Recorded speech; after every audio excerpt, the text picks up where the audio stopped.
atangira umunsi abyutse mu gitondo, agatangira kureba mu mihanda hose, atangira gupanga buri gihe ashobora gushyira utuntu twe ku murongo, agakora komedi.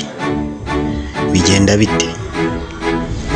Atembera mu muhanda agenda ashakira ahantu yakinira sene, agakomeza akagenda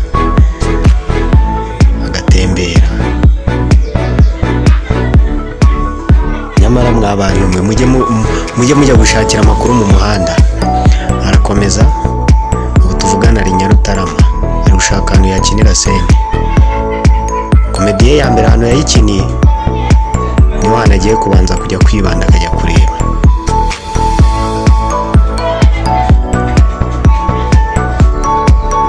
Hose ni umujyi aba yawumarije amaguru. Reka dukomeze tugende turebe, sini yagiye kutwereka, hano ari kudutembereza mu mujyi. Umunsi w'ubu umeze uti? Umunsi wo muri wikendi arawufata akagenda akajya gutembera, akajya gushaka ahantu yamara umwanya ari kwandika, ari guhimba komedi yakina kugira ngo ashimishe abanyarwanda. Akomeza akagenda, urugendo rukaba rurerure. Ubu tuvugana Nyarutarama yose yayizengurutse, kujya kutwereka aho ajya akinira komedi.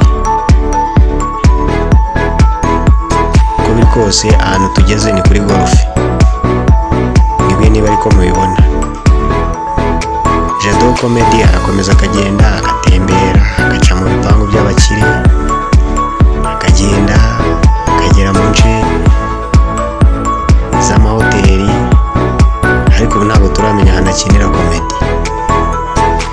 Akomeza akagenda, turacyari mu gice cya gorofe, aho tugeze ahantu bita kuri White Stone House. Ariko se aho ngaho nihakinira da? Aha nihakinira? Reka twitegereze turebe. Turabona harenze. Akomeza akagenda, ubu twamuguyeho sasa. Reka dusobanurire. Kowe Jado, uri kumara iki aho ngaho? Ndi gutembera uyu mujyi wacu kabisa. Utembera ibiki? Umujyi ni w'iwanyu? Iwacu nyine ufitemo umugabane se? Ugomba gutembera, ndi gutembera ndeba ahantu nzakinira sene ya komedi gutaha.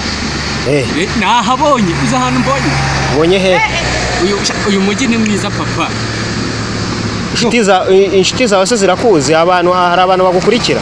Yego, ibihumbi birenga bingahe? Cyatatu cyose kirankurikirana. Ngaho babwire twumve ko baguha subscribe. Bavandi, nimumwemeze sha, nimumwemeze mubimwereke yuko mundeba. Maze turebe. Egera gusa, ayirwibunga mu mujyi. We, nta kazi ufite? Aha ngaho utangiye kumva.